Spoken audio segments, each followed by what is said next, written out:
안녕하십니까, 책돌입니다. 오늘 소개해드릴 책은 꿀잠의 과학입니다. 저자는 김유겸, 이유진, 최승홍, 그리고 출판사는 위즈덤 하우스입니다. 저자가 총 3분인데요. 3분 다 서울대학교 교수를 역임하고 계신다고 합니다. 그럼 바로 본문을 보도록 하겠습니다. 꿀잠을 자려면 생각부터 바꿔야 한다. 월요일 아침부터 피곤한가? 왠지 머리가 맑지 않은 느낌인가? 목 뒤는 뻐근하고 몸이 찌뿌둥한가?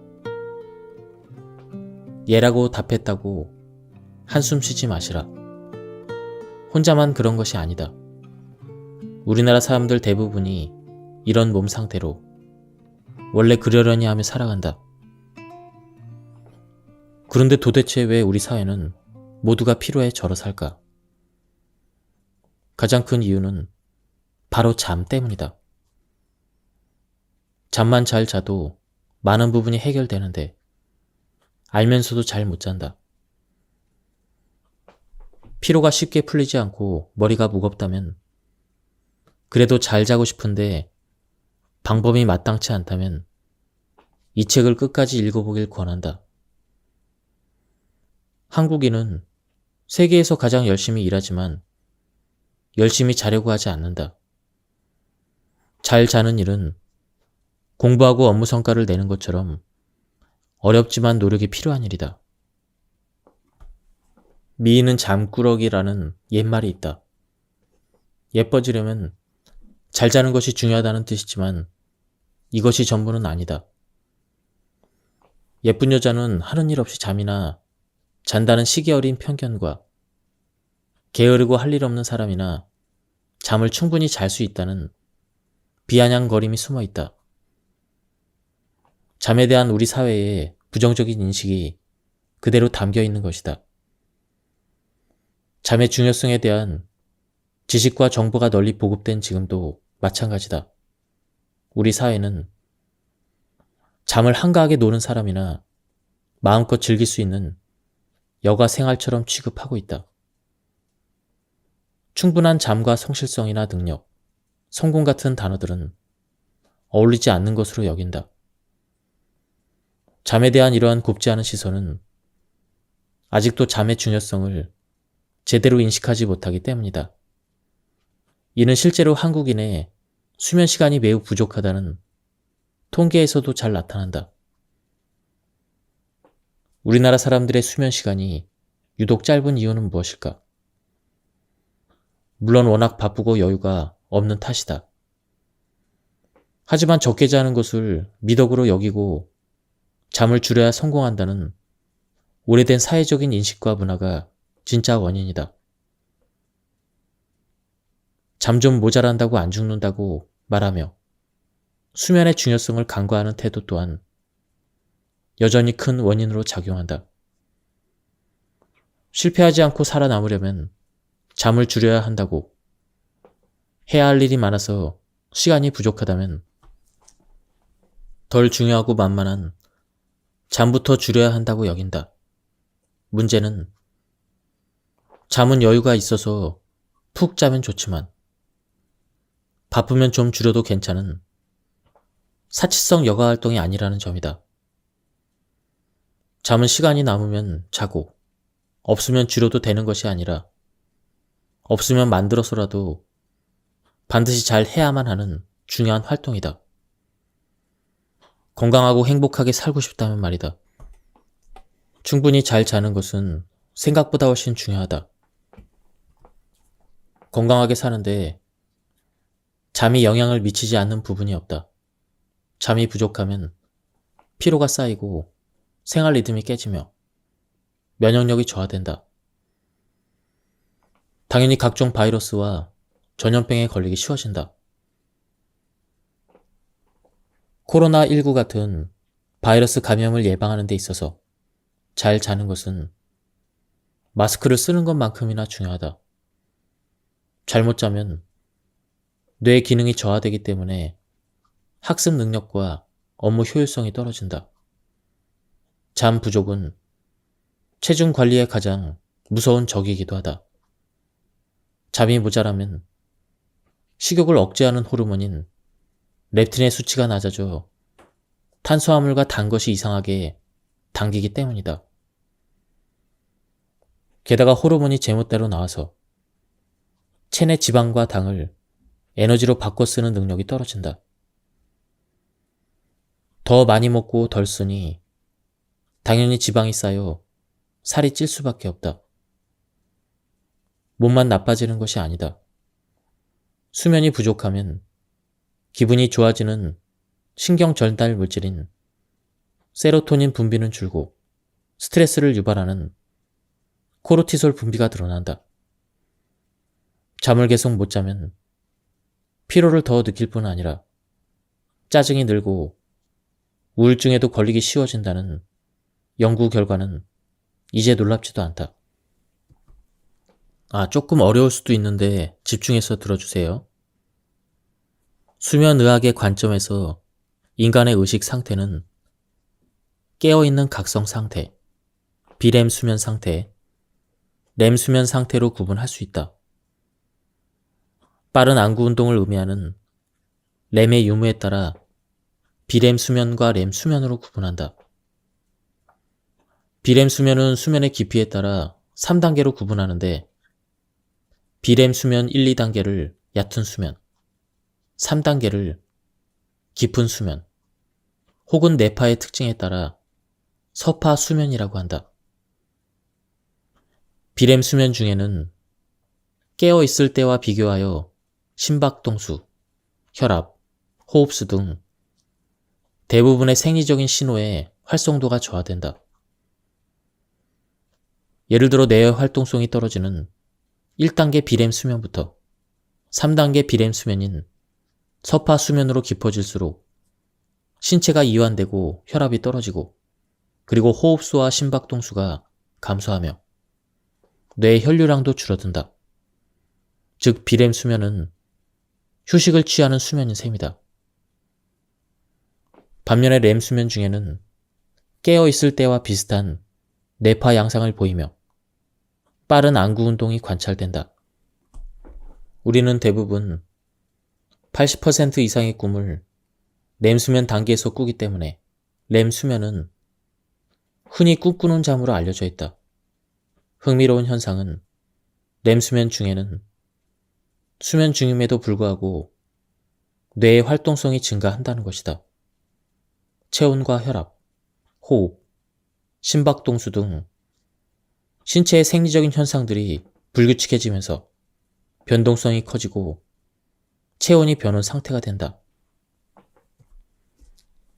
자각몽은 꿈을 꾸고 있다는 사실을 스스로 자각한 채로 꿈을 꾸는 드문 현상이다. 꿈을 꾸고 있다는 사실을 인지하여 꿈의 내용을 조절할 수 있기 때문에 일부에서는 자각몽을 유도함으로써 악몽에 시달리는 환자를 치료하기도 한다. 자각몽에 대한 뇌과학적인 연구 결과를 살펴보면 자각몽을 꾸는 동안에는 전형적인 렘수면 상태에서는 활성화되지 않는 뇌의 영역인 전두엽과 두정엽이 활성화된다.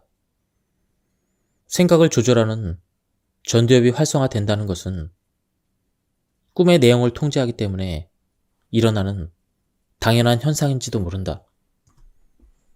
이런 자각몽이 우리 젊은이들 사이에서는 꿈의 내용을 조절해서 욕구를 실현하거나 길몽을 꾸려는 방법으로 유행하고 있는 것이다. 꿈을 꾼 뒤에 기분이 좋을 수는 있겠다. 하지만 꿈은 꿈일 뿐. 당장의 위로가 될 수는 있으나 길몽을 꾼다고 해서 좋은 일이 일어날 리는 만무하다. 어려운 현실에서 좌절과 고통을 잊으려는 이 시대의 사람들의 쓸쓸한 단면인 것이다. 잠자는 도중에 정신은 깨어났으나 몸을 움직일 수 없는 과이 눌림이라고도 하는 수면마비 현상도 렘 수면의 이상 현상이다. 몸이 마비된 렘 수면 상태에서 의식은 각성 상태에 있는 것으로 수면이 아주 부족한 사람이나 성장기 청소년들 누구나 경험할 수 있다. 하지만 이런 일이 자주 반복되거나 수면을 방해한다면 전문가에게 문의해야 한다. 우리는 왜 꿈을 꾸는가? 꿈은 하룻밤의 치료와 같다라고 한 수면의학자 매튜 워커의 말처럼 꿈은 몇 가지 중요한 기능을 한다. 먼저 우리의 뇌는 꿈꾸는 잠인 렘수면에서 감정을 처리한다. 렘수면 중에 뇌의 당대사를 보려고 PET 검사를 했는데 감정 조절을 담당하는 영역이 활성화되었다. 즉, 낮에 경험한 감정 기억들을 꿈을 꾸면서 처리하는 것이다. 트라우마 같은 아픈 감정과 기억들도 매일 잠과 꿈을 통해 감정이라는 거추장스러운 겉옷을 벗어버리게 된다.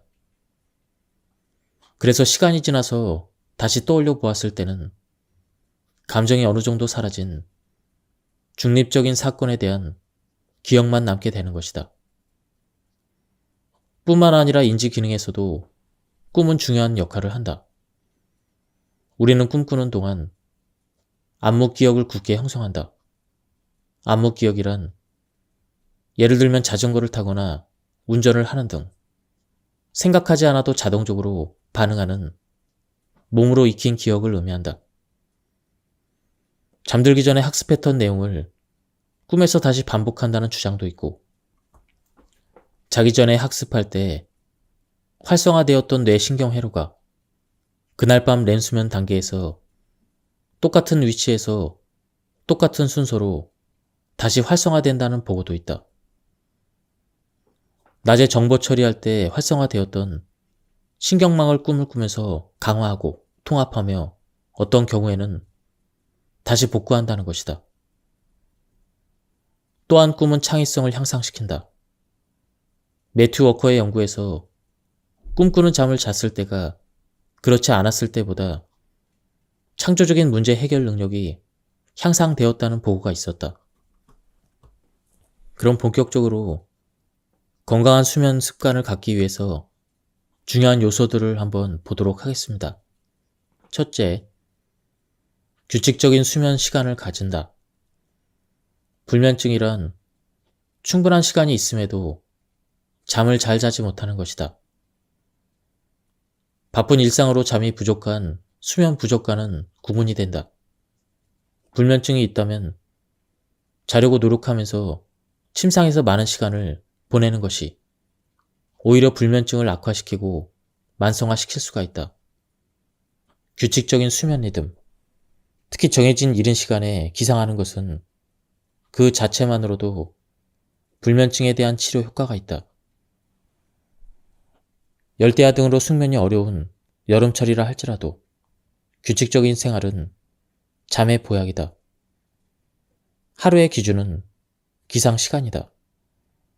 하지만 많은 불면증 환자들은 밤에 잠자리에 드는 시간 혹은 잠드는 시간을 하루의 기준으로 삼는다. 예를 들어, 나는 밤 11시에 침상으로 갔는데 새벽 4시나 되어서 잠이 든 것 같아서 밤에 잠을 못 잤으니까 오전 9시까지는 누워 있어야겠다. 이렇게 말하는 식이다. 밤을 꼴딱 샜건 2시간을 잤건 숙면을 취했건 간에 오전 7시처럼 정해진 시간에 기상을 해야 한다. 잘 수 있는 힘은 아침에 일어나면서부터 저녁까지 시간이 지날수록 점차 커지게 된다. 오전 10시에 일어나는 사람과 오전 7시에 일어나는 사람 중 누가 그날 11시에 더 졸리겠는가? 둘째, 햇빛을 보는 운동을 하라. 운동은 깊은 잠을 자게 만드는 효과가 있지만 취침 직전에 격렬한 운동을 하면 오히려 우리 몸과 마음이 흥분하여 잠이 달아나기 쉬워진다. 잠을 자려는 목적이라면 해가 있을 때 운동하는 것이 좋다. 적어도 취침 4시간에서 6시간 전에는 운동을 끝내고 몸을 이완시키면서 쉬다가 잠자리에 드는 것이 좋다. 여름철 한낮은 지나치게 더우니까 아침 출근길에 햇빛을 보며 걸어서 출근하는 것도 좋은 방법 중 하나이다. 빛이 눈으로 들어와 뇌에 전달되어 일주기 리듬을 잡아주므로 모자는 쓰되 선글라스는 끼지 말고 햇볕을 쬐며 오전에 30분 정도 걷는 것이 아주 좋다. 셋째, 가급적 낮잠을 피한다. 밤에 못 잤으니 낮에라도 자야겠다고 낮잠을 자면 밤에 잘 수 있는 힘이 떨어진다. 너무 졸려서 낮잠을 잘 수밖에 없다면 30분 이내로 잠깐 조는 정도의 짧은 낮잠을 자고 일어나는 것이 좋다. 넷째, 술을 줄여야 한다. 흔히 술이 잠자는데 도움이 되는 것으로 오해하는 경우가 있다. 그런데 술은 잠이 드는 것은 돕지만 깊은 잠에서 자꾸 깨게 만들어 전체적으로는 수면의 질을 떨어뜨린다. 술을 마시고 자다가 술이 깨면서 잠도 같이 깨어 다시 잠들지 못하고 가슴만 두근거렸던 경험이 있을 것이다. 이는 매우 흔한 일이다. 술이 깨면서 교감 신경계가 오히려 항진되어 나타나는 현상이다. 또한 여름철의 야간 음주는 체온을 높이고 탈수를 일으키며 편안하게 자지 못하게 할 뿐 아니라 알코올의 작용으로 잠을 자주 깨게 만들어 숙면을 방해한다. 다섯째, 카페인 섭취와 흡연을 줄이자. 만성적인 수면 부족에 시달리는 현대인의 하루 카페인 섭취량은 점점 늘고 있다. 하루에 오전 커피 한 잔 정도면 괜찮다. 오후에 지나치게 졸리다면 점심 직후의 커피가 마지막이 되어야 한다. 카페인의 효과나 부작용 등은 사람에 따라서 다양하게 나타나는데 카페인에 민감한 사람은 그 효과가 길게는 14시간까지 갈 수가 있다. 대체로 카페인은 반감기가 4시간에서 7시간이다. 즉, 5시간 이내에 섭취한 카페인은 숙면을 방해한다. 또한 흡연자들의 경우 담배의 니코틴 성분은 잘 알려진 정신 자극제임을 명심해야 한다. 따라서 흡연 또한 수면을 방해하는 요소이다. 여섯째, 잠이 안 올 때나 자다가 중간에 깼을 때 시간을 확인하지 말아야 한다. 지금까지 잔 시간과 앞으로 잘 시간을 계산하는 과정에서 뇌는 더욱 각성이 되고 자야 한다는 조급한 마음에 더욱 잠들기가 어려워진다. 잠영종이나 휴대전화로 기상시간 알람을 맞춰서 서랍이나 옷장에 넣어두고 울릴 때까지 시간을 확인하지 않는 것도 방법이다. 특히 수면장애를 앓고 있는 환자들에게 건강한 수면 습관을 지키는 것은 마치 당뇨병 환자들이 식이 조절을 하는 것과 비슷하다. 즉, 지켜야 하는 기본 중에 기본이라는 말이다.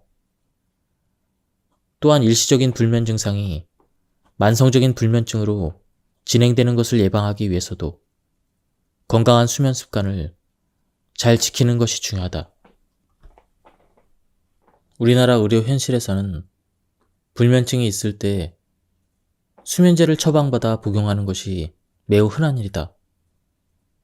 그러나 최근 여러 연구 결과가 발표되면서 수면제를 먹으면 치매에 걸린다는데 먹어도 되나요?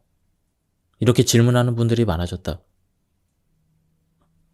열이 날 때 무조건 해열제만으로 해결하려 하면 안 되는 것처럼 원인에 대한 분석이나 평가 없이 특정 약물을 지속적으로 복용하는 것은 바람직하지 않다. 원인이나 의심되는 공존 질환을 찾고 수면 습관이 문제라면 습관을 교정하면서 수면제는 가급적 짧게 필요한 기간만 최소 용량을 사용하는 것이 원칙이다.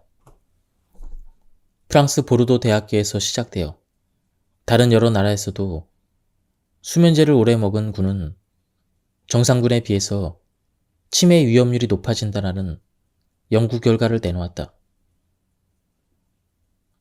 우리나라 건강보험 자료를 분석했을 때도 수면제를 복용한 경우 치매 발병 위험이 1.79배 높았고 장기간 사용할 때 그 위험성이 더 증가하는 경향을 보였다. 하지만 이런 연구들은 아직은 정확한 인과관계를 확인하기 어렵다. 수면제의 대표적인 부작용은 인지기능 저하를 일으킨다는 것이다. 특히 벤조디아제핀 계통의 경우 졸피뎀에 비해서 인지기능 저하가 더 두드러진다. 반감기가 긴 약물에서 더 높은 위험이 관찰되기 때문에 약물과의 연관성을 완전히 배제하기 어렵다.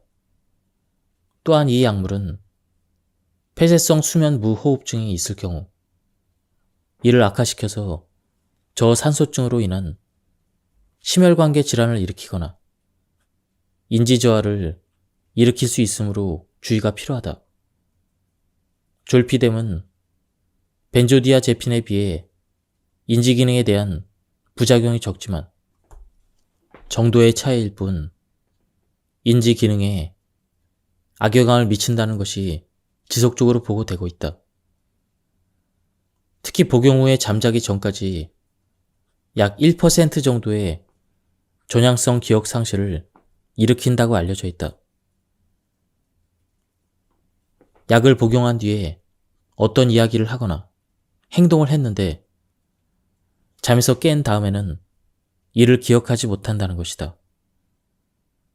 이때 하는 행동은 음식을 먹는 것과 연관된 경우가 많이 있다. 졸피뎀 복용 뒤에 냉장고에서 음식을 꺼내 많은 양을 먹거나 집 밖으로 나가 음식을 사 먹는 등의 복잡한 행동을 하기도 한다. 따라서 작은 부분이라도 기억상실 증상을 보이는 경우에는 졸피뎀 복용을 중단해야 한다. 특히 술과 수면제를 함께 복용하는 것은 이런 인지장애의 위험을 높이고 수면 무호흡의 위험을 배로 증가시킬 수가 있다. 또한 새벽녘에 잠이 안 온다며 수면제를 복용하고 아침에 일찍 일어나 완전히 각성이 되기 전에 인지기능이 저하된 상태에서 운전하는 것은 위험천만한 행동이다. 수면제는 가급적 최소한의 용량을 단기간만 사용해야 한다. 뇌 청소를 담당하는 글림파틱 시스템. 글림파틱 시스템이란 쉽게 말해서 뇌와 척수로 구성된 중추신경계에서 발생하는 대사성 폐기물을 처리하는 시스템이라고 할 수가 있다. 뇌에 쌓인 노폐물 제거에 있어서 글림파틱 시스템이 가장 큰 역할을 한다. 우리가 잠을 잘 때 글림파틱 시스템의 뇌 청소 작용이 활발하게 이루어진다. 특히 깊은 수면 단계인 3단계 서파 수면에서 더 확연하게 나타난다. 서파 수면 시에는 뇌 간질 공간이 확장되면서 글림파틱 흐름이 증가하게 되는데 이로 인해 뇌 청소 작용 또한 확연하게 증가하는 것으로 나타났다. 나이가 들면 특히 서파가 나타나는 수면이 감소하게 되는데 이 때문에 글림파틱 시스템의 뇌 청소 작용 또한 나이가 들수록 감소된다고 할 수가 있다. 노화를 막을 수는 없다. 하지만 노화로 인해 뇌 청소 작용이 감소하는 현상을 막을 수는 없을까? 나는 이 책에서 뇌 건강을 위해 우리 모두가 스스로 할 수 있는 몇 가지 방법을 제안하고자 한다. 글림파틱 시스템을 활성화하는 방법 10가지. 충분한 수면은 서파 수면 감소를 보완할 수가 있다. 나이가 들수록 충분한 수면을 유지하려고 노력하는 것이 우리의 뇌 건강을 지키는 가장 좋은 방법이다. 충분한 수면이 치매를 예방할 수가 있다. 과음을 피해야 한다. 음주는 수면의 질을 떨어뜨리는데 특히 서파 수면 시간을 감소시킨다. 과음은 글림파틱 시스템의 뇌 청소 작용을 방해하여 잠을 통한 뇌 회복을 더디게 한다. 깨어있는 동안에 꾸준한 두뇌 활동을 해야 한다. 특히 새로운 지식의 습득이나 독서는 우리 뇌 신경계의 연결성을 강화한다. 뇌 신경세포도 우리 몸의 다른 세포들과 마찬가지로 쓰지 않으면 그 기능을 상실하고 퇴화한다. 그러므로 뇌 신경세포를 꾸준히 훈련해야 한다. 좋은 사람들과 함께하는 취미 활동을 지속해야 한다. 인간은 사회적인 동물이며 건전한 대인 관계에서 활력을 찾는다. 건전한 취미 활동은 스트레스를 줄이고 도파민과 같은 행복 호르몬을 증가시켜 뇌 건강을 지키는 데 도움이 된다. 여행을 떠나보자. 여행은 새로운 장소와 문화를 경험할 수 있는 특별한 체험이며 우리 뇌에 긍정적인 자극을 주는 좋은 방법이다. 여행을 준비하고 경험하면서 우리의 뇌는 자연스럽게 행복을 느낄 수가 있다. 여행지에서 나만의 특별한 추억을 만들고 기억하는 것도 좋은 방법이다. 새로운 도전을 두려워하지 말아야 한다. 업무에서나 일상적인 삶에서 틀에 박힌 방식은 우리를 게으르게 만들고 뇌를 더 지치게 한다. 새로운 도전은 우리의 삶과 뇌의 활력소가 될 수가 있다. 균형 잡힌 식습관을 유지해야 한다.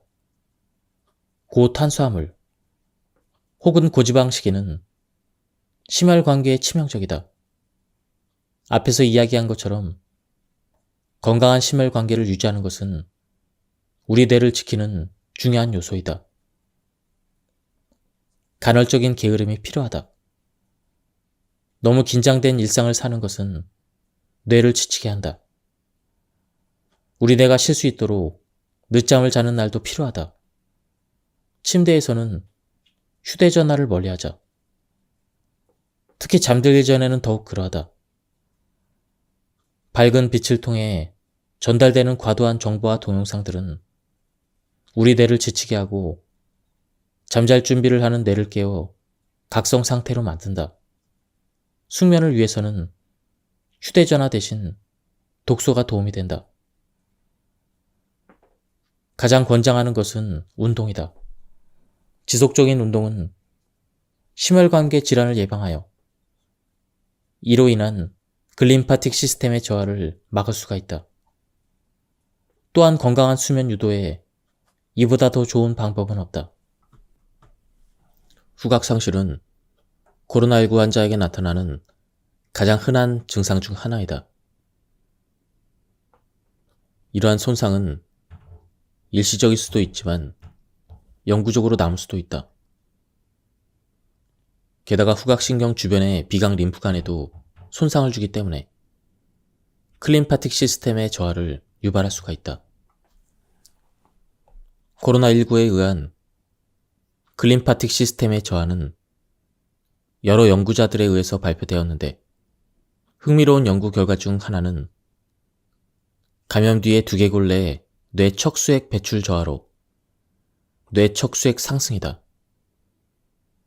이렇게 볼 때 코로나19는 단순한 호흡기 질환이 아니라고 할 수가 있다. 뇌 신경계에 직접적인 손상을 주는 무서운 바이러스이며 심지어 글림파틱 시스템에 문제를 일으키고 다양한 감염 후유증을 유발할 수가 있다. 수면제보다 더 잠이 잘 오는 비결, 운동. 셀 수 없이 많은 불면증 치료 해법 중 적당한 운동이 빠진 적은 없다. 그만큼 효과가 확실히 검증된 방법이라는 얘기다.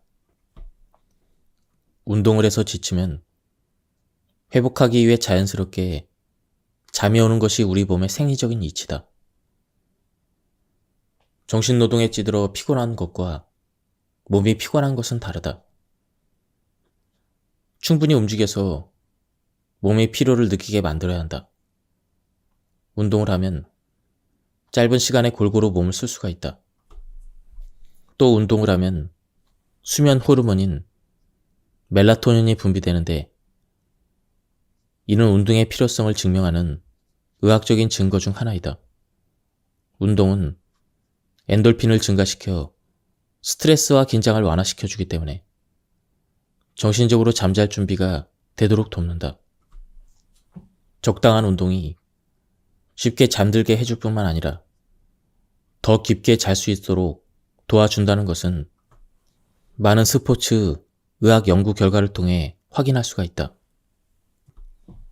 운동은 수면의 양과 질을 모두 높여준다. 잠을 잘 자는데 운동만큼 싸고 잘 듣는 보약도 없다. 운동은 수면의 양과 질을 향상시켜 통증을 줄여주는 간접 효과를 발휘하기도 한다. 수면과 통증은 서로 밀접하게 영향을 주고받는다. 질 좋은 수면은 피로 해소를 도울 뿐만 아니라 몸에서 만드는 진통제라고 불리는 엔돌핀과 같은 호르몬 분비를 촉진시키기 때문이다. 잠을 잘 자기 위한 운동 시간은 3분이면 된다. 하기 싫은 운동을 30분 넘게 해야 되는 것이 부담스럽고 도저히 시간이 안 나서 덜 바빠질 때까지 운동을 미루고 있는 사람이라면 이제 고민하지 말자. 운동 시간 30분이 안 돼서 지방은 못 태우더라도 근육도 생기고 통증도 줄고 잠도 잘 올 테니 시간이 되는 대로 하고 싶은 만큼만 운동을 시작하자. 일단은 해보자. 퇴근 후에 씻기 전에 속는 셈 치고 팔 굽혀펴기 딱 10개만 해보자. 쓸데없는 30초나 낭비했다고 말하는 사람을 나는 본 적이 없다. 그래도 얼마나 운동을 해야 충분한 효과를 얻을 수 있는지 궁금할 것이다. 연구 결과를 종합해보면 하루 30분 이상 중간 강도의 운동을 하면 그날 저녁 수면의 질이 달라진다는 것이다. 30분 원칙이 전 국민의 건강상식이 된 데는 다 이유가 있다. 하지만 여전히 잠을 잘 자기 위한 운동은 3분으로 시작하는 것을 기억하기 바란다. 30분 이상 해야 과학적으로 검증 가능한 효과가 나타난다는 것이다. 그러나 그보다 짧게 한다고 해서 효과가 전혀 없다는 뜻은 아니다. 무엇보다 시작이 어렵다. 하루 3분만 하겠다고 생각하고 부담 없이 아무 운동이나 시작해보자. 한번 시작하고 나면 일부러 30분을 목표로 할 필요가 없다는 걸 느끼게 될 것이다. 3분이나 30분이나 운동하기에 짧은 시간이다. 30분 안에 운동을 마치는 게 오히려 쉽지 않은 날이 올 것이다. 그러니 잘 자기 위해서 반드시 해야 될 운동 시간은 단 3분이다. 늦은 밤의 운동은 수면에 해로울까? 그렇다면 새벽 운동은 어떨까?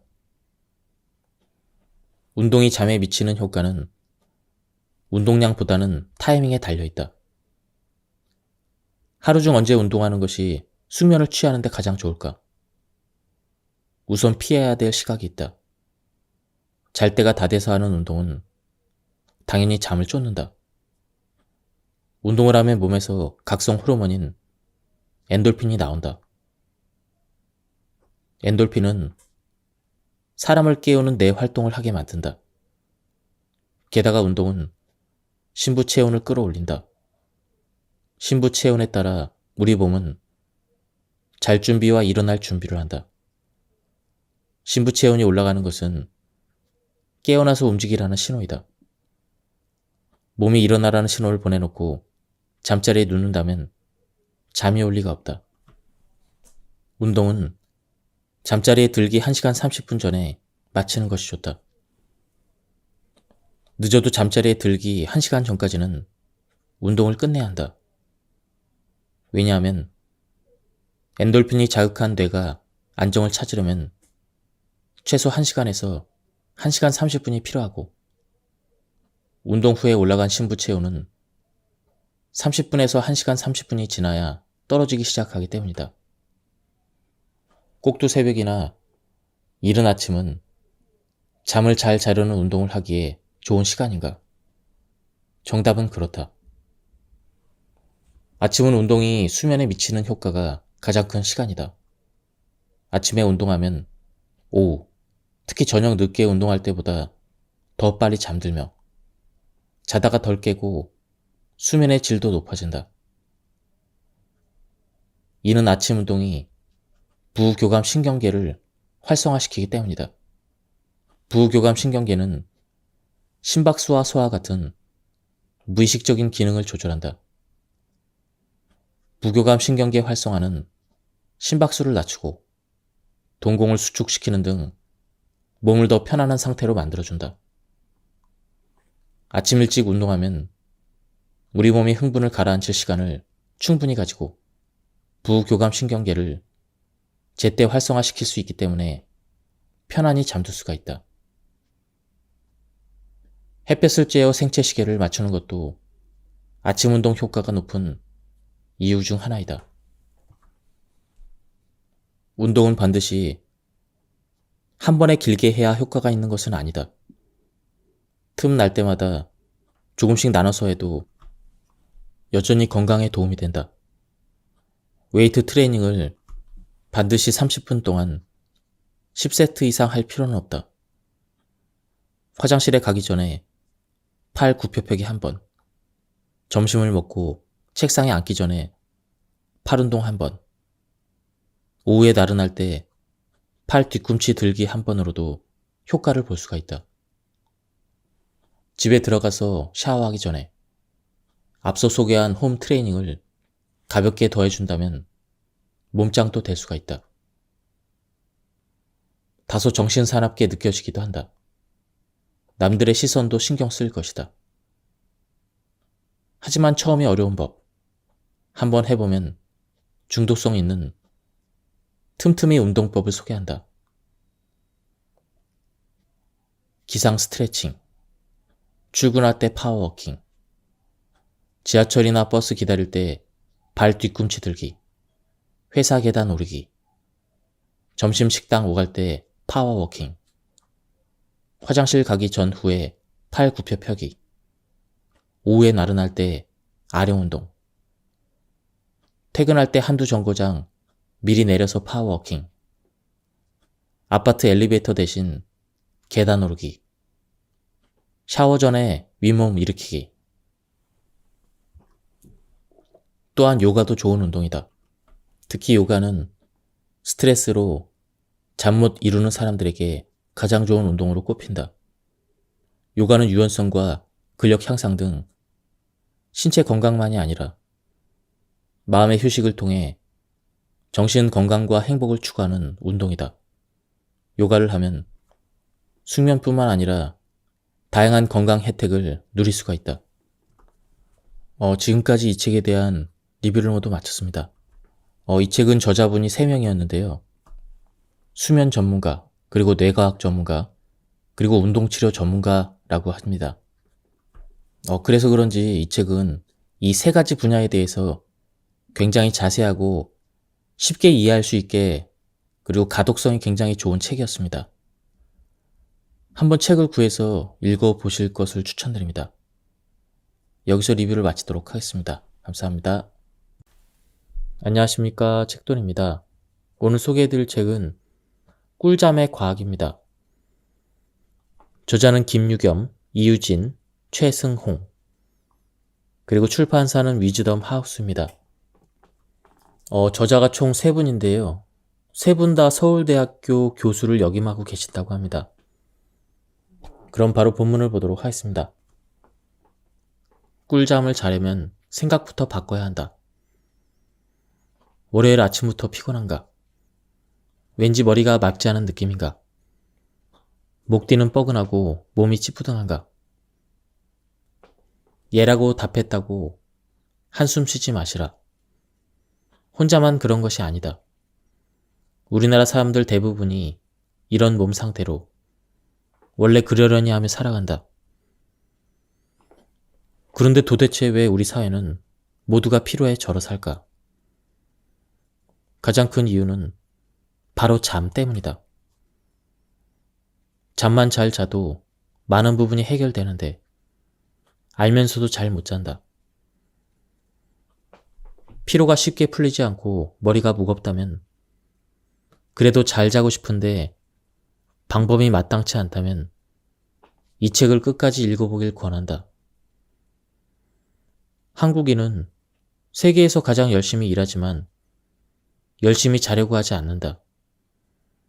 잘 자는 일은 공부하고 업무 성과를 내는 것처럼 어렵지만 노력이 필요한 일이다. 미인은 잠꾸러기라는 옛말이 있다. 예뻐지려면 잘 자는 것이 중요하다는 뜻이지만 이것이 전부는 아니다. 예쁜 여자는 하는 일 없이 잠이나 잔다는 시기 어린 편견과 게으르고 할 일 없는 사람이나 잠을 충분히 잘 수 있다는 비아냥거림이 숨어 있다. 잠에 대한 우리 사회의 부정적인 인식이 그대로 담겨 있는 것이다. 잠의 중요성에 대한 지식과 정보가 널리 보급된 지금도 마찬가지다. 우리 사회는 잠을 한가하게 노는 사람이나 마음껏 즐길 수 있는 여가 생활처럼 취급하고 있다. 충분한 잠과 성실성이나 능력, 성공 같은 단어들은 어울리지 않는 것으로 여긴다. 잠에 대한 이러한 곱지 않은 시선은 아직도 잠의 중요성을 제대로 인식하지 못하기 때문이다. 이는 실제로 한국인의 수면 시간이 매우 부족하다는 통계에서도 잘 나타난다. 우리나라 사람들의 수면 시간이 유독 짧은 이유는 무엇일까? 물론 워낙 바쁘고 여유가 없는 탓이다. 하지만 적게 자는 것을 미덕으로 여기고 잠을 줄여야 성공한다는 오래된 사회적인 인식과 문화가 진짜 원인이다. 잠 좀 모자란다고 안 죽는다고 말하며 수면의 중요성을 간과하는 태도 또한 여전히 큰 원인으로 작용한다. 실패하지 않고 살아남으려면 잠을 줄여야 한다고, 해야 할 일이 많아서 시간이 부족하다면 덜 중요하고 만만한 잠부터 줄여야 한다고 여긴다. 문제는 잠은 여유가 있어서 푹 자면 좋지만 바쁘면 좀 줄여도 괜찮은 사치성 여가 활동이 아니라는 점이다. 잠은 시간이 남으면 자고 없으면 줄여도 되는 것이 아니라 없으면 만들어서라도 반드시 잘 해야만 하는 중요한 활동이다. 건강하고 행복하게 살고 싶다면 말이다. 충분히 잘 자는 것은 생각보다 훨씬 중요하다. 건강하게 사는데 잠이 영향을 미치지 않는 부분이 없다. 잠이 부족하면 피로가 쌓이고 생활 리듬이 깨지며 면역력이 저하된다. 당연히 각종 바이러스와 전염병에 걸리기 쉬워진다. 코로나19 같은 바이러스 감염을 예방하는 데 있어서 잘 자는 것은 마스크를 쓰는 것만큼이나 중요하다. 잘못 자면 뇌 기능이 저하되기 때문에 학습 능력과 업무 효율성이 떨어진다. 잠 부족은 체중 관리에 가장 무서운 적이기도 하다. 잠이 모자라면 식욕을 억제하는 호르몬인 렙틴의 수치가 낮아져 탄수화물과 단 것이 이상하게 당기기 때문이다. 게다가 호르몬이 제멋대로 나와서 체내 지방과 당을 에너지로 바꿔 쓰는 능력이 떨어진다. 더 많이 먹고 덜 쓰니 당연히 지방이 쌓여 살이 찔 수밖에 없다. 몸만 나빠지는 것이 아니다. 수면이 부족하면 기분이 좋아지는 신경 전달 물질인 세로토닌 분비는 줄고 스트레스를 유발하는 코르티솔 분비가 늘어난다. 잠을 계속 못 자면 피로를 더 느낄 뿐 아니라 짜증이 늘고 우울증에도 걸리기 쉬워진다는 연구 결과는 이제 놀랍지도 않다. 조금 어려울 수도 있는데 집중해서 들어주세요. 수면의학의 관점에서 인간의 의식 상태는 깨어있는 각성 상태, 비렘 수면 상태, 렘 수면 상태로 구분할 수 있다. 빠른 안구 운동을 의미하는 렘의 유무에 따라 비렘 수면과 렘 수면으로 구분한다.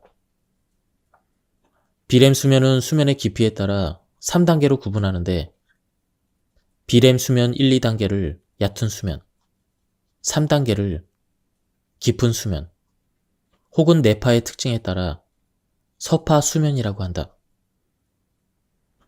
비렘 수면 중에는 깨어있을 때와 비교하여 심박동수, 혈압, 호흡수 등 대부분의 생리적인 신호의 활성도가 저하된다.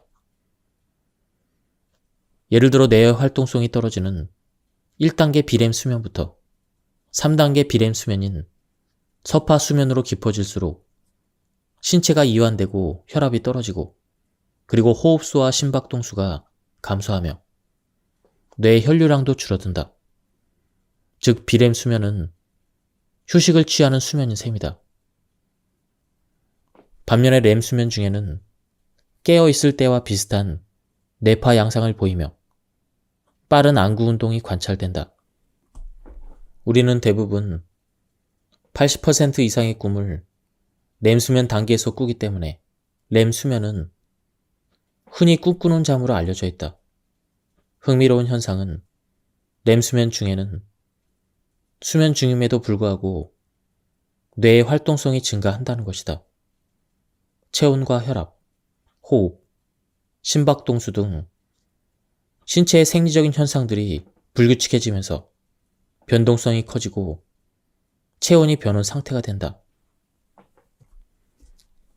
자각몽은 꿈을 꾸고 있다는 사실을 스스로 자각한 채로 꿈을 꾸는 드문 현상이다. 꿈을 꾸고 있다는 사실을 인지하여 꿈의 내용을 조절할 수 있기 때문에 일부에서는 자각몽을 유도함으로써 악몽에 시달리는 환자를 치료하기도 한다.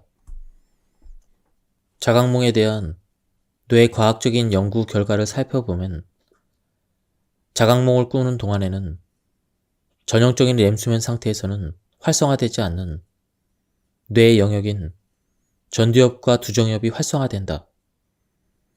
생각을 조절하는 전두엽이 활성화된다는 것은 꿈의 내용을 통제하기 때문에 일어나는 당연한 현상인지도 모른다. 이런 자각몽이 우리 젊은이들 사이에서는 꿈의 내용을 조절해서 욕구를 실현하거나 길몽을 꾸려는 방법으로 유행하고 있는 것이다. 꿈을 꾼 뒤의 기분이 좋을 수는 있겠다. 하지만 꿈은 꿈일 뿐. 당장의 위로가 될 수는 있으나 길몽을 꾼다고 해서 좋은 일이 일어날 리는 만무하다.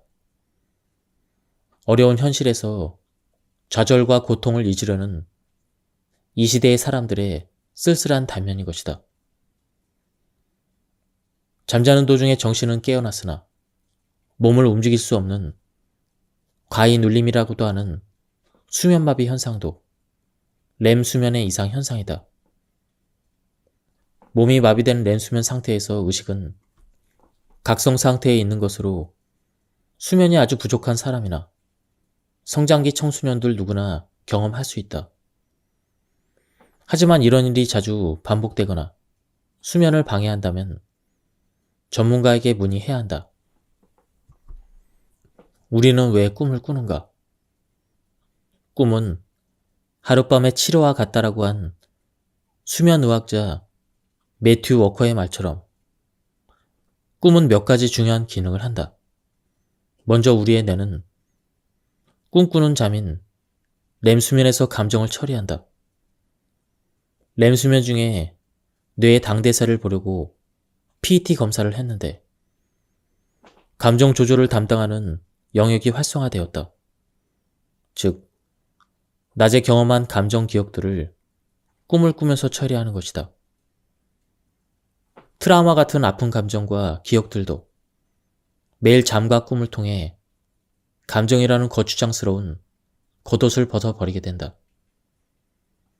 그래서 시간이 지나서 다시 떠올려 보았을 때는 감정이 어느 정도 사라진 중립적인 사건에 대한 기억만 남게 되는 것이다. 뿐만 아니라 인지 기능에서도 꿈은 중요한 역할을 한다. 우리는 꿈꾸는 동안 암묵 기억을 굳게 형성한다.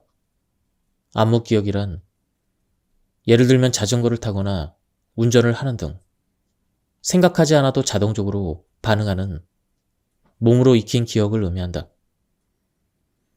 잠들기 전에 학습했던 내용을 꿈에서 다시 반복한다는 주장도 있고, 자기 전에 학습할 때 활성화되었던 뇌 신경회로가 그날 밤 렘수면 단계에서 똑같은 위치에서 똑같은 순서로 다시 활성화된다는 보고도 있다. 낮에 정보 처리할 때 활성화되었던 신경망을 꿈을 꾸면서 강화하고 통합하며 어떤 경우에는 다시 복구한다는 것이다. 또한 꿈은 창의성을 향상시킨다. 매튜 워커의 연구에서 꿈꾸는 잠을 잤을 때가 그렇지 않았을 때보다 창조적인 문제 해결 능력이 향상되었다는 보고가 있었다. 그럼 본격적으로 건강한 수면 습관을 갖기 위해서 중요한 요소들을 한번 보도록 하겠습니다. 첫째, 규칙적인 수면 시간을 가진다. 불면증이란 충분한 시간이 있음에도 잠을 잘 자지 못하는 것이다. 바쁜 일상으로 잠이 부족한 수면 부족과는 구분이 된다. 불면증이 있다면 자려고 노력하면서 침상에서 많은 시간을 보내는 것이 오히려 불면증을 악화시키고 만성화시킬 수가 있다. 규칙적인 수면 리듬, 특히 정해진 이른 시간에 기상하는 것은 그 자체만으로도 불면증에 대한 치료 효과가 있다. 열대야 등으로 숙면이 어려운 여름철이라 할지라도 규칙적인 생활은 잠의 보약이다. 하루의 기준은 기상 시간이다. 하지만 많은 불면증 환자들은 밤에 잠자리에 드는 시간 혹은 잠드는 시간을 하루의 기준으로 삼는다. 예를 들어 나는 밤 11시에 침상으로 갔는데 새벽 4시나 되어서 잠이 든 것 같아서 밤에 잠을 못 잤으니까 오전 9시까지는 누워 있어야겠다. 이렇게 말한 식이다. 밤을 꼴딱 샜건 2시간을 잤건 숙면을 취했건 간에 오전 7시처럼 정해진 시간에 기상을 해야 한다. 잘 수 있는 힘은 아침에 일어나면서부터 저녁까지 시간이 지날수록 점차 커지게 된다. 오전 10시에 일어나는 사람과 오전 7시에 일어나는 사람 중 누가 그날 11시에 더 졸리겠는가? 둘째, 햇빛을 보는 운동을 하라. 운동은 깊은 잠을 자게 만드는 효과가 있지만 취침 직전에 격렬한 운동을 하면 오히려 우리 몸과 마음이 흥분하여 잠이 달아나기 쉬워진다. 잠을 자려는 목적이라면 해가 있을 때 운동하는 것이 좋다. 적어도 취침 4시간에서 6시간 전에는 운동을 끝내고 몸을 이완시키면서 쉬다가 잠자리에 드는 것이 좋다. 여름철 한낮은 지나치게 더우니까 아침 출근길의 햇빛을 보며 걸어서 출근하는 것도 좋은 방법 중 하나이다. 빛이 눈으로 들어와 뇌에 전달되어 일주기 리듬을 잡아주므로 모자는 쓰되 선글라스는 끼지 말고 햇볕을 쬐며 오전에 30분 정도 걷는 것이 아주 좋다. 셋째, 가급적 낮잠을 피한다. 밤에 못 잤으니 낮에라도 자야겠다고 낮잠을 자면 밤에 잘 수 있는 힘이 떨어진다. 너무 졸려서 낮잠을 잘 수밖에 없다면 30분 이내로 잠깐 조는 정도의 짧은 낮잠을 자고 일어나는 것이 좋다. 넷째, 술을 줄여야 한다. 흔히 술이 잠자는데 도움이 되는 것으로 오해하는 경우가 있다. 그런데 술은 잠이 드는 것은 돕지만 깊은 잠에서 자꾸 깨게 만들어 전체적으로는 수면의 질을 떨어뜨린다. 술을 마시고 자다가 술이 깨면서 잠도 같이 깨어 다시 잠들지 못하고 가슴만 두근거렸던 경험이 있을 것이다. 이는 매우 흔한 일이다. 술이 깨면서 교감 신경계가 오히려 항진되어 나타나는 현상이다. 또한 여름철의 야간 음주는 체온을 높이고 탈수를 일으키며 편안하게 자지 못하게 할 뿐 아니라 알코올의 작용으로 잠을 자주 깨게 만들어 숙면을 방해한다. 다섯째, 카페인 섭취와 흡연을 줄이자. 만성적인 수면 부족에 시달리는 현대인의 하루 카페인 섭취량은 점점 늘고 있다. 하루에 오전 커피 한 잔 정도면 괜찮다. 오후에 지나치게 졸리다면 점심 직후의 커피가 마지막이 되어야 한다. 카페인의 효과나 부작용 등은 사람에 따라서 다양하게 나타나는데 카페인에 민감한 사람은 그 효과가 길게는 14시간까지 갈 수가 있다. 대체로 카페인은 반감기가 4시간에서 7시간이다. 즉, 5시간 이내에 섭취한 카페인은 숙면을 방해한다. 또한 흡연자들의 경우 담배의 니코틴 성분은 잘 알려진 정신 자극제임을 명심해야 한다. 따라서 흡연 또한 수면을 방해하는 요소이다. 여섯째, 잠이 안 올 때나 자다가 중간에 깼을 때 시간을 확인하지 말아야 한다. 지금까지 잔 시간과 앞으로 잘 시간을 계산하는 과정에서 뇌는 더욱 각성이 되고 자야 한다는 조급한 마음에 더욱 잠들기가 어려워진다. 자명종이나 휴대전화로 기상시간 알람을 맞춰서 서랍이나 옷장에 넣어두고 울릴 때까지 시간을 확인하지 않는 것도 방법이다. 특히 수면장애를 앓고 있는 환자들에게 건강한 수면 습관을 지키는 것은 마치 당뇨병 환자들이 식이 조절을 하는 것과 비슷하다. 즉, 지켜야 하는 기본 중에 기본이라는 말이다. 또한 일시적인 불면 증상이 만성적인 불면증으로 진행되는 것을 예방하기 위해서도 건강한 수면 습관을 잘 지키는 것이 중요하다. 우리나라 의료 현실에서는 불면증이 있을 때 수면제를 처방받아 복용하는 것이 매우 흔한 일이다. 그러나 최근 여러 연구 결과가 발표되면서 수면제를 먹으면 치매에 걸린다는데 먹어도 되나요? 이렇게 질문하는 분들이 많아졌다. 열이 날 때 무조건 해열제만으로 해결하려 하면 안 되는 것처럼 원인에 대한 분석이나 평가 없이 특정 약물을 지속적으로 복용하는 것은 바람직하지 않다. 원인이나 의심되는 공존 질환을 찾고 수면 습관이 문제라면 습관을 교정하면서 수면제는 가급적 짧게 필요한 기간만 최소 용량을 사용하는 것이 원칙이다.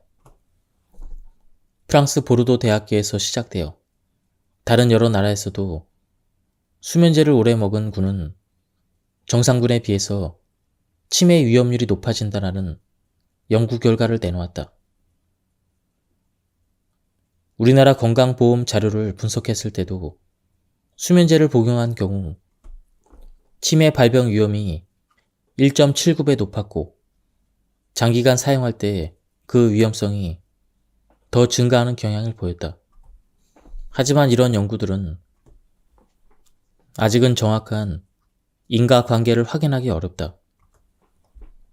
수면제의 대표적인 부작용은 인지기능 저하를 일으킨다는 것이다.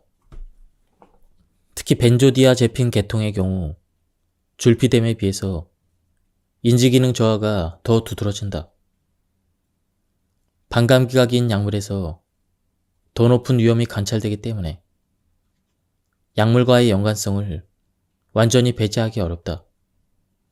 또한 이 약물은 폐쇄성 수면 무호흡증이 있을 경우 이를 악화시켜서 저산소증으로 인한 심혈관계 질환을 일으키거나 인지저하를 일으킬 수 있으므로 주의가 필요하다. 졸피뎀은 벤조디아제핀에 비해 인지기능에 대한 부작용이 적지만 정도의 차이일 뿐 인지기능에 악영향을 미친다는 것이 지속적으로 보고되고 있다. 특히 복용 후에 잠자기 전까지 약 1% 정도의 전향성 기억 상실을 일으킨다고 알려져 있다. 약을 복용한 뒤에 어떤 이야기를 하거나 행동을 했는데 잠에서 깬 다음에는 이를 기억하지 못한다는 것이다. 이때 하는 행동은 음식을 먹는 것과 연관된 경우가 많이 있다.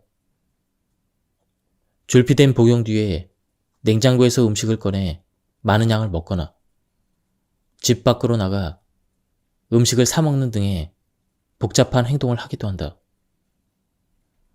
따라서 작은 부분이라도 기억상실 증상을 보이는 경우에는 졸피뎀 복용을 중단해야 한다. 특히 술과 수면제를 함께 복용하는 것은 이런 인지장애의 위험을 높이고 수면 무호흡의 위험을 배로 증가시킬 수가 있다. 또한 새벽녘에 잠이 안 온다며 수면제를 복용하고 아침에 일찍 일어나 완전히 각성이 되기 전에 인지기능이 저하된 상태에서 운전하는 것은 위험천만한 행동이다. 수면제는 가급적 최소한의 용량을 단기간만 사용해야 한다. 뇌 청소를 담당하는 글림파틱 시스템.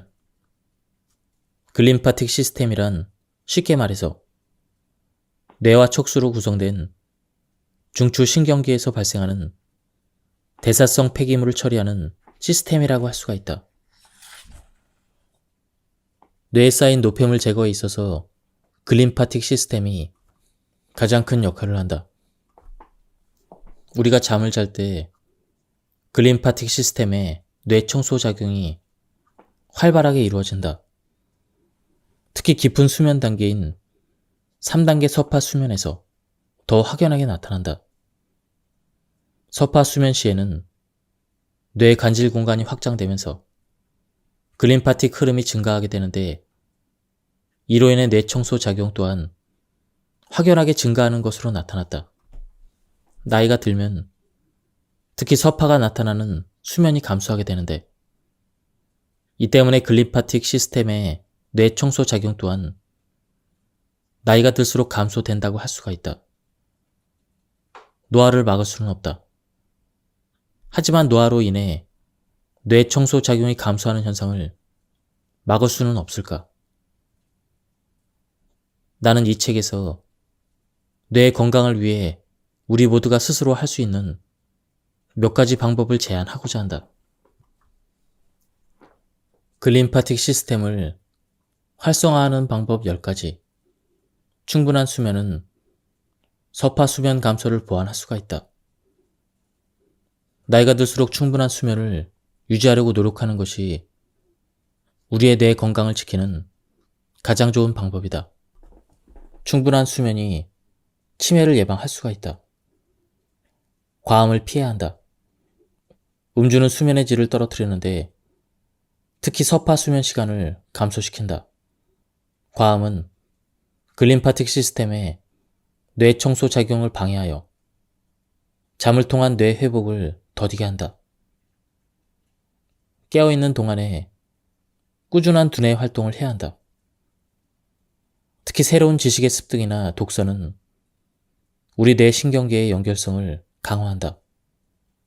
뇌 신경세포도 우리 몸의 다른 세포들과 마찬가지로 쓰지 않으면 그 기능을 상실하고 퇴화한다.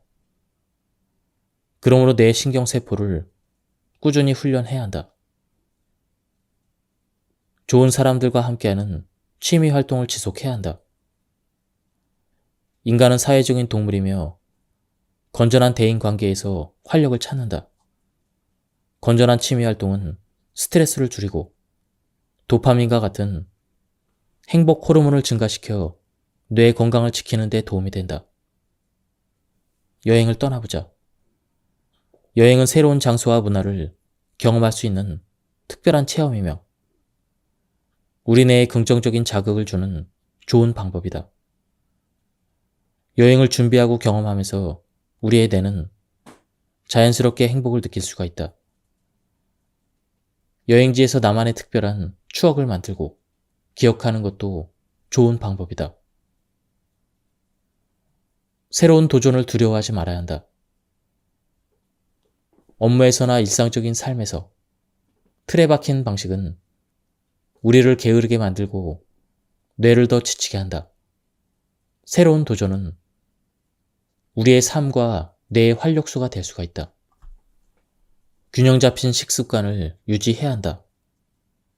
고탄수화물 혹은 고지방식에는 심혈관계에 치명적이다.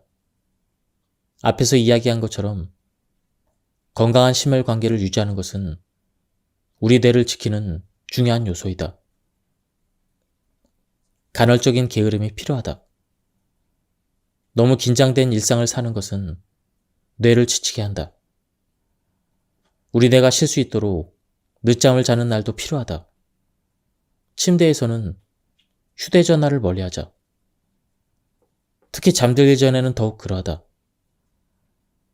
밝은 빛을 통해 전달되는 과도한 정보와 동영상들은 우리 뇌를 지치게 하고 잠잘 준비를 하는 뇌를 깨워 각성 상태로 만든다.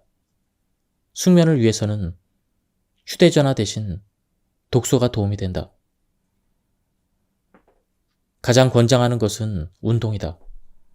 지속적인 운동은 심혈관계 질환을 예방하여 이로 인한 글림파틱 시스템의 저하를 막을 수가 있다.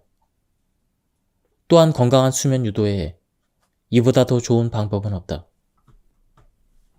후각상실은 코로나19 환자에게 나타나는 가장 흔한 증상 중 하나이다. 이러한 손상은 일시적일 수도 있지만 영구적으로 남을 수도 있다. 게다가 후각신경 주변의 비강 림프관에도 손상을 주기 때문에 클림파틱 시스템의 저하를 유발할 수가 있다. 코로나19에 의한 클림파틱 시스템의 저하는 여러 연구자들에 의해서 발표되었는데 흥미로운 연구 결과 중 하나는 감염 뒤에 두개골내의 뇌척수액 배출 저하로 뇌척수액 상승이다. 이렇게 볼 때 코로나19는 단순한 호흡기 질환이 아니라고 할 수가 있다. 뇌 신경계에 직접적인 손상을 주는 무서운 바이러스이며 심지어 글림파틱 시스템에 문제를 일으키고 다양한 감염 후유증을 유발할 수가 있다. 수면제보다 더 잠이 잘 오는 비결, 운동. 셀 수 없이 많은 불면증 치료 해법 중 적당한 운동이 빠진 적은 없다. 그만큼 효과가 확실히 검증된 방법이라는 얘기다. 운동을 해서 지치면 회복하기 위해 자연스럽게 잠이 오는 것이 우리 몸의 생리적인 이치다. 정신노동에 찌들어 피곤한 것과 몸이 피곤한 것은 다르다. 충분히 움직여서 몸의 피로를 느끼게 만들어야 한다. 운동을 하면 짧은 시간에 골고루 몸을 쓸 수가 있다. 또 운동을 하면 수면 호르몬인 멜라토닌이 분비되는데 이는 운동의 필요성을 증명하는 의학적인 증거 중 하나이다. 운동은 엔돌핀을 증가시켜 스트레스와 긴장을 완화시켜주기 때문에 정신적으로 잠잘 준비가 되도록 돕는다. 적당한 운동이 쉽게 잠들게 해줄 뿐만 아니라 더 깊게 잘 수 있도록 도와준다는 것은 많은 스포츠 의학 연구 결과를 통해 확인할 수가 있다. 운동은 수면의 양과 질을 모두 높여준다. 잠을 잘 자는데 운동만큼 싸고 잘 듣는 보약도 없다. 운동은 수면의 양과질을 향상시켜 통증을 줄여주는 간접 효과를 발휘하기도 한다. 수면과 통증은 서로 밀접하게 영향을 주고받는다. 질 좋은 수면은 피로 해소를 도울 뿐만 아니라 몸에서 만드는 진통제라고 불리는 엔돌핀과 같은 호르몬 분비를 촉진시키기 때문이다. 잠을 잘 자기 위한 운동 시간은 3분이면 된다. 하기 싫은 운동을 30분 넘게 해야 되는 것이 부담스럽고 도저히 시간이 안 나서 덜 바빠질 때까지 운동을 미루고 있는 사람이라면 이제 고민하지 말자. 운동 시간 30분이 안 돼서 지방은 못 태우더라도 근육도 생기고 통증도 줄고 잠도 잘 올 테니 시간이 되는 대로 하고 싶은 만큼만 운동을 시작하자. 일단은 해보자. 퇴근 후에 씻기 전에 속는 셈 치고 팔 굽혀 펴기 딱 10개만 해보자. 쓸데없는 30초나 낭비했다고 말하는 사람을 나는 본 적이 없다. 그래도 얼마나 운동을 해야 충분한 효과를 얻을 수 있는지 궁금할 것이다. 연구 결과를 종합해보면 하루 30분 이상 중간 강도의 운동을 하면 그날 저녁 수면의 질이 달라진다는 것이다. 30분 원칙이 전 국민의 건강상식이 된 데는 다 이유가 있다. 하지만 여전히 잠을 잘 자기 위한 운동은 3분으로 시작하는 것을 기억하기 바란다. 30분 이상 해야 과학적으로 검증 가능한 효과가 나타난다는 것이다. 그러나 그보다 짧게 한다고 해서 효과가 전혀 없다는 뜻은 아니다. 무엇보다 시작이 어렵다. 하루 3분만 하겠다고 생각하고 부담 없이 아무 운동이나 시작해보자. 한번 시작하고 나면 일부러 30분을 목표로 할 필요가 없다는 걸 느끼게 될 것이다. 3분이나 30분이나 운동하기에 짧은 시간이다. 30분 안에 운동을 마치는 게 오히려 쉽지 않은 날이 올 것이다. 그러니 잘 자기 위해서 반드시 해야 될 운동 시간은 단 3분이다. 늦은 밤의 운동은 수면에 해로울까? 그렇다면 새벽 운동은 어떨까? 운동이 잠에 미치는 효과는 운동량보다는 타이밍에 달려있다. 하루 중 언제 운동하는 것이 수면을 취하는 데 가장 좋을까? 우선 피해야 될 시각이 있다. 잘 때가 다 돼서 하는 운동은 당연히 잠을 쫓는다. 운동을 하면 몸에서 각성 호르몬인 엔돌핀이 나온다. 엔돌핀은 사람을 깨우는 뇌 활동을 하게 만든다. 게다가 운동은 신부체온을 끌어올린다. 신부체온에 따라 우리 몸은 잘 준비와 일어날 준비를 한다. 신부체온이 올라가는 것은 깨어나서 움직이라는 신호이다. 몸이 일어나라는 신호를 보내놓고 잠자리에 눕는다면 잠이 올 리가 없다. 운동은 잠자리에 들기 1시간 30분 전에 마치는 것이 좋다. 늦어도 잠자리에 들기 1시간 전까지는 운동을 끝내야 한다. 왜냐하면 엔돌핀이 자극한 뇌가 안정을 찾으려면 최소 1시간에서 1시간 30분이 필요하고 운동 후에 올라간 신부체온은 30분에서 1시간 30분이 지나야 떨어지기 시작하기 때문이다. 꼭두 새벽이나 이른 아침은 잠을 잘 자려는 운동을 하기에 좋은 시간인가? 정답은 그렇다. 아침은 운동이 수면에 미치는 효과가 가장 큰 시간이다. 아침에 운동하면 오후, 특히 저녁 늦게 운동할 때보다 더 빨리 잠들며 자다가 덜 깨고 수면의 질도 높아진다. 이는 아침 운동이 부교감 신경계를 활성화시키기 때문이다. 부교감 신경계는 심박수와 소화 같은 무의식적인 기능을 조절한다. 부교감 신경계 활성화는 심박수를 낮추고 동공을 수축시키는 등 몸을 더 편안한 상태로 만들어준다. 아침 일찍 운동하면 우리 몸이 흥분을 가라앉힐 시간을 충분히 가지고 부교감 신경계를 제때 활성화시킬 수 있기 때문에 편안히 잠들 수가 있다.